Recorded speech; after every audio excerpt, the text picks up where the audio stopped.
ಇಂದು ಬೆಳಿಗ್ಗೆ ನಾವು ಈ ರಾಜ್ಯದಲ್ಲಿ ಒಂದು ಶಾಪವಾಗಿ ಪರಿಣಮಿಸಿದಂಥ ವಕಫ್ ಏನು ಇಡೀ ರಾಜ್ಯ ಇಡೀ ದೇಶನೇ ನಮ್ಮದು ಅನ್ನುವಂಥ ಒಂದು ವಾತಾವರಣ ಈ ದೇಶದಲ್ಲಿ ನಿರ್ಮಾಣ ಮಾಡಿದ್ದಾರೆ. ಅದಕ್ಕೆ ನಾವೊಂದು ಸಮಿತಿಯನ್ನು ಮಾಡಿಕೊಂಡು ಬೀದರ್ನಿಂದ ನಾಳೆ 25ನೇ ತಾರೀಕಿಗೆ ವಕಫ್ ಜಾಗೃತಿಯನ್ನು ಮಾಡುತ್ತಾ ವಕಫ್ ಅನ್ನೋಂಥ ಒಂದು ಕರಾಳ ಶಾಸನ ಬಗ್ಗೆ ಜನರಲ್ಲಿ ಜಾಗೃತಿ ಮೂಡಿಸೋದ್ರ ಮೂಲಕ ಈ ರಾಜ್ಯದ ರೈತರು, ಮಠ ಮಂದಿರಗಳು, ದೇವಸ್ಥಾನಗಳು ಮತ್ತು ಸರ್ಕಾರಿ ಭೂಮಿ, ಇವತ್ತು ವಿಧಾನಸೌಧನೂ ಅವ್ರದ್ದೇ ಇರ್ತಾರೆ, ಮೆಜೆಸ್ಟಿಕ್ನೂ ಅವ್ರದ್ದೇ ಇರ್ತಾರೆ, ಚಾಲುಕ್ಯರು ಹೊಯ್ಸಳರ ಕಾಲದಲ್ಲಿ ಕಟ್ಟಿದಂಥ ದೇವಸ್ಥಾನಗಳು ವಕಫ್ ಅತ್ತಾರೆ. ಅದರ ವಿರುದ್ಧ ಒಂದು ಜನಾಂದೋಲನವನ್ನು ರಚಿಸಬೇಕಂತ ಹೇಳಿ ಇವತ್ತು ಬೆಳಿಗ್ಗೆ ನಾವು ರಮೇಶ್ ಜಾರಕಿಹೊಳಿ ಅವರು, ಕುಮಾರ್ ಬಂಗಾರಪ್ಪ ಅವರು, ಅರವಿಂದ್ ಲಿಂಬಾವಳಿ ಅವರು, GM ಸಿದ್ದೇಶ್ ಅವರು, ಚಂದ್ರಪ್ಪನವರು, BP ಹರೀಶ್ ಅವರು ಒಂದು 11 ಜನ ತಂಡ ಮಾಡಿಕೊಂಡು ಬೀದರ್ನಿಂದ ಚಾಮರಾಜನಗರವರೆಗೆ ಏನು ನವಂಬರ್ 25ರಿಂದ ಡಿಸೆಂಬರ್ 25ರವರೆಗೆ ಒಂದು ಜಾಗೃತಿ ಅಭಿಯಾನ ಮಾಡಬೇಕು. ಕೊನೆಗೆ ಸಮಾರೋಪವನ್ನು ಬೆಂಗಳೂರಿನಲ್ಲಿ ಮಾಡಬೇಕಂತ ನಿರ್ಣಯ ಮಾಡಿ ತಾಯಿ ಚಾಮುಂಡಿಯ, ಯಾಕಂದ್ರೆ ನಾಡ ದೇವತೆ ತಾಯಿ ಚಾಮುಂಡಿ ದೇವಿಯ ದರ್ಶನ ಪಡೆದು ಆಶೀರ್ವಾದ ಪಡೆದು ನಮ್ಮ ಹಿಂದೂ ಸಂಸ್ಕೃತಿ ಉಳಿಬೇಕು, ಮಠ ಮಂದಿರ ದೇವಸ್ಥಾನಗಳ ರಕ್ಷಣೆ ಆಗಬೇಕು, ರೈತರ ಭೂಮಿ ಉಳಿಬೇಕಂತೇಳಿ ಈ ಹೋರಾಟಕ್ಕೆ ಇವತ್ತು ಚಾಮುಂಡಿ ತಾಯಿ ಆಶೀರ್ವಾದ ತೊಗೊಲಿಕ್ಕೆ ನಾವು ಎಲ್ಲ ಕೂಡಿ ಬಂದಿದ್ದೀವಿ. ಬಿಜೆಪಿ ಪಕ್ಷದಿಂದ ಮಾಡ್ತಾ ಇರುವಂಥ ಈ ಒಂದು ಕಾರ್ಯಕ್ರಮನ ಅಥವಾ ಹೇಗೆ? ಇದು ಭಾರತೀಯ ಜನತಾ ಪಾರ್ಟಿಯಿಂದ ಮಾಡ್ಲಕತ್ತೀವಿ. ಯಾರು ಮಠ ಮಂದಿರಗಳ ಬಗ್ಗೆ, ಹಿಂದುತ್ವದ ಬಗ್ಗೆ, ವಕಫ್ ಬಗ್ಗೆ ಅವರು ಇದು ಇದೆ, ಯಾವ ಪಕ್ಷದವರಾದರೂ ಸೇರ್ಬೋದು. ನಿಜವಾಗಿಯೂ ಅವ್ರಿಗೆ ದೇಶದ ಮಠ ಮಂದಿರಗಳು, ರೈತರ ಬಗ್ಗೆ ಕಾಳಜಿ ಇದ್ದವ್ರು ಯಾವ ಪಕ್ಷದವ್ರು ಇದ್ದರೂ ಸೇರ್ಪಡೆ ಆಗ್ಬೇಕು. ನಿಮ್ಮ ರಾಜ್ಯಾಧ್ಯಕ್ಷರು ಬರ್ತಾರೆ, ಬರಲಿ, ನೀವು ನಿಮ್ಮ ಮುಖಾಂತರ ನಾವು ಹೇಳ್ತೀವಿ ಅವರಿಗೆ. ಇದು ದೊಡ್ಡ ಹೋರಾಟ ಇದೆ, ಇದು ಮೂಡಕ್ಕಿಂತ ದೊಡ್ಡ ಹೋರಾಟ, ದೇಶದ ಭವಿಷ್ಯ ನಿರ್ಮಾಣ ಮಾಡೋ ಹೋರಾಟ. ಯಾಕಂದ್ರೆ 38 ಲಕ್ಷ ಎಕರೆ ಇವತ್ತು ದೇಶದಲ್ಲಿ ವಕಫ್ನವ್ರು ಕ್ಲೈಮ್ ಮಾಡ್ತಾ ಇದ್ದಾರೆ.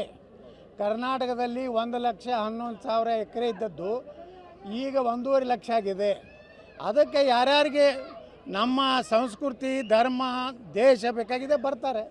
ನಮ್ಮ ಮುಖಾಂತರ ಯಾಕೆ ಅಂತ ತಾವು ಪಕ್ಷದ ವೇದಿಕೆ ಅಥವಾ ತಾವೇ ವೈಯಕ್ತಿಕವಾಗಿ ಅಥವಾ ಕರೆಯುವಂಥದ್ದಾಗಲ್ವ? ನಮ್ಮ ಮುಖಾಂತರ ಯಾಕೆ ಅಂತ ನೀವು ಯಾವಾಗಲೂ ಹೇಳ್ತಿರ್ತಿರಲ್ಲ, ಅವ್ರನ್ನ ಕರೆಯಬೇಕು ಅಂತೇಳಿ. ನಮ್ಮನ್ನು ಅವ್ರು ಕೇಳಿದಾಗ ನಮ್ಮನ್ನು ಕರಿಬೇಕಂತ ಹೇಳ್ತಿರೋದು. ಬಿಜೆಪಿಯಿಂದ ಮಾಡ್ತಾ ಇರುವಂಥ ಕಾರಣಕ್ಕೋಸ್ಕರ ರಾಜ್ಯಾಧ್ಯಕ್ಷರು ಇರ್ತಾರೆ, ರಾಜ್ಯಾಧ್ಯಕ್ಷರು ಇರ್ತಾರ ಅಂತ ಕೇಳ್ತಾರೆ. ನೋಡ್ರಿ, ಮನೆ ಬಿಜಾಪುರ್ನಲ್ಲಿ ಮಾಡಿದೆವು, ಶೋಭಾ ಕರಂದ್ಲಾಜೆ ಅವರು ಬಂದಿದ್ದರು, ಅವರು ಕೇಂದ್ರದ ಒಬ್ಬ ಸಚಿವರಾಗಿ ಬಂದಿದ್ದರು. ಅಂದರೆ ಇದು ಪಕ್ಷದ ಒಂದು ವೇದಿಕೆಯಲ್ಲೇ ನಾವು ಮಾಡ್ತಾಯಿದ್ದೀವಿ. ಪಕ್ಷದ ವೇದಿಕೆ ರಾಜ್ಯಾಧ್ಯಕ್ಷರು ಬರ್ತಾರೆ. ಯತ್ನಾಳ್ ನೇತೃತ್ವದ ಯಾರು ಬಂದು ಸ್ವಾಗತ ಇದೆ. ಯಾಕಂದ್ರೆ ಅವ್ರು ಹೇಳ್ತಾ ಇರುವಂತದ್ದು ಬದಲಾಯಿಸ್ತೀವಿ, ರಾಜ್ಯಾಧ್ಯಕ್ಷರು ಬದಲಾಗೋವರೆಗೂ ಕೂಡ ನಮ್ದು ಹೋರಾಟ ಇರುತ್ತೆ. ಈಗ ನಮ್ಮದು ವಕಫದ ಬಗ್ಗೆ ಅಷ್ಟೇ ನಾವು ಚರ್ಚೆ ಮಾಡ್ತಾ ಇದ್ದೀವಿ. ನವಂಬರ್ 25 ಡಿಸೆಂಬರ್ 26 ಬರೀ ವಕಫ್ ಅಷ್ಟೇ. ಸರ್, ಈಗ ಸರ್ಕಾರ ಈಗ DK ಶಿವಕುಮಾರ್ ಅವರು ಗಂಡು ಮಕ್ಕಳಿಗೂ ಸಹ ಬಸ್ಸನ್ನು ಫ್ರೀ ಕೊಡುವಂಥ ಕೆಲಸಕ್ಕೆ ಮುಂದಾಗ್ತೇವೆ ಅಂತ ಒಂದು ಚಿಂತನೆ ಮಾಡ್ತೇವೆ ಅಂತ ಹೇಳಿದ್ದಾರೆ. ಇದ್ದಿದ್ದೇ ಬಂದ್ ಮಾಡ್ತಾರೆ, ನೋಡಕತ್ರಿ, ಇದ್ದಿದ್ದೇ ಬಂದ್ ಆಗ್ತೈತೆ. ಬಸ್ಸುಗಳೇ ರೋಡ್ ಮ್ಯಾಗ ಅಡ್ಯಾಡೋದಿಲ್ಲ, ಅವ್ರು ಟೈರ್ ಇಲ್ಲ, ಡೀಸೆಲ್ ಇಲ್ಲ. ಏನು DK ಶಿವಕುಮಾರ್ ತನ್ನ ಮನೆಯಿಂದ ಡೀಸೆಲ್ ಹಾಕ್ತಾನ? DK ಶಿವಕುಮಾರ್ ಇವತ್ತೇನು ಕಂಪ್ಲೀಟ್ ಲಾಸ್ನಾಗಿದೆ. ಎಲ್ಲ ಗ್ಯಾರಂಟಿಗಳು ಸರ್ಕಾರಿ ನೌಕರದಾರ ಸಂಬಳ ಕೊಡ್ಲಿಕ್ಕೆ ಕೊಡೋಕ್ಕಿಲ್ಲ. ಸುಮ್ಮನೆ ಇದು ರೀಲ್ ಬಿಡ್ತಾ ಇದ್ದಾರೆ. 23 ಉಪಚುನಾವಣೆ ಮುಗಿದು ಹೇಳಿದ್ದಾರೆ ಸರ್, ಒಟ್ಟು 50 ಜನರ ಶಾಸಕರನ್ನ ಸೆಳೆಯುವಂಥ ಪ್ರಯತ್ನ, ಒಬ್ಬೊಬ್ಬರಿಗೆ 55. ಒಬ್ಬರು ರಾಜ್ಯದ ಮುಖ್ಯಮಂತ್ರಿಯಾಗಿ ಜವಾಬ್ದಾರಿ ಹುದ್ದೆಯಲ್ಲಿರೋರು ಇಂಥ ಎಲ್ಲ ಕೆಲಸ ಮಾತಾಡಬಾರ್ದು. 50 ಕೋಟಿ ನೀವು ದಾಖಲೆ ಕೊಡ್ರಿ. ಏನು ನಿಂಬಲ್ಲಿ ಯಾವ ಏನಿದೆ, ವಿಡಿಯೋ ಇದೆಯೋ, ಆಡಿಯೋ ಇದೆಯೋ, BJಪಿಯವರು ಯಾರು ಕಾಂಗ್ರೆಸ್ MLAಗಳನ್ನ ಸಂಪರ್ಕ ಮಾಡಿದ್ರು, ಏನಾರು ದಾಖಲೆ ಬೇಕು. ಒಬ್ಬ ರಾಜ್ಯದ ಮುಖ್ಯಮಂತ್ರಿ ಯಾವನೋ ಒಬ್ಬ ಹಾದಿಗೆ ಹೋಗೋ ಮಾತಾಡ್ತಾನಂದ್ರೆ ಬೇರೆ.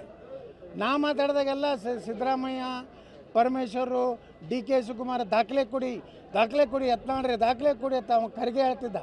ಈಗ ನಾನು CM ಅವ್ರು ಕೇಳ್ತೀನಿ, ನೀವು 50 ಕೋಟಿ ರೂಪಾಯಿ BJಪಿಯವರು ಏನು ಪ್ರಲೋಭನೆ ಮಾಡ್ಯಾರ ಅನ್ನೋದು ದಾಖಲೆ ಕೊಡಿ.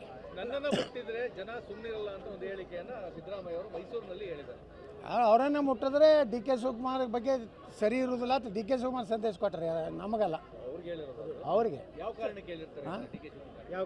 ಯಾವ ಕಾರಣಕ್ಕೆ ಅಂದರೆ DK ಶಿವಕುಮಾರ್ ಮುಖ್ಯಮಂತ್ರಿ ಆಗ್ಬೇಕತ್ತ. ನೀ ನನ್ನ ಮುಟ್ಟಿದೆ ಅಂದರೆ ನಾನು ಮೊದಲು ಹೆಂಗೆ ಮಾಡಿದ್ರೆ 17 ಮಂದಿನ ಕಳಿಸಿದಲ್ಲ, ಈಗ 50 ಮಂದಿನ ಕಳಿಸ್ತಾರೆ. ಪಾರ್ಟಿಲಿ ಆ ಥರ ಜನ ಇದ್ದಾರೆ ಸರ್. 2,500 ಕೋಟಿ ಖರ್ಚು ಮಾಡೋದು, 2,500 ಕೋಟಿ ಖರ್ಚು ಮಾಡಿ CM ಆಗೋ ಜನ ನಿಮ್ಮ ಪಾರ್ಟಿ ಅದು ನಿಮ್ಗೆ ಗುರ್ತಿರ್ಬೇಕಲ್ಲ. ಅಲ್ಲ. ನಿಮಗೆ ಯಾವ್ಯಾವ ಕಾಲದಾಗ ಯಾರು ದುಡ್ಡು ಮಾಡ್ಯಾರ ನಾನು ಎಣಸ್ಲಕ್ಕೆ ಹೋಗಲ್ರಿ ಅವ್ರ ಮನೆಗೆ. ಮನಸ್ಥಿತಿ ಅಂತ